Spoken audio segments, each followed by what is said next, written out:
Alam mo ba yung pakiramdam na parang nangyari na lahat?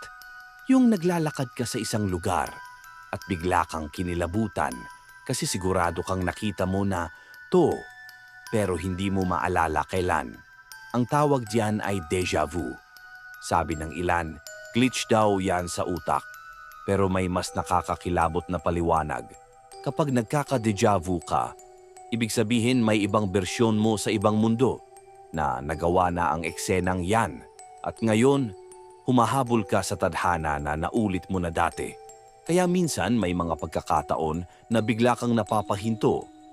Parang may humihila sa'yo, parang may nagbabantay, parang naligaw ka sa oras. Ang deja vu ay hindi simpleng pakiramdam. Ito ay paalala na hindi ikaw ang unang nakaranas nito. Tanong ko lang, kung nangyari na lahat ng to dati, sigurado ka bang ikaw pa rin yan?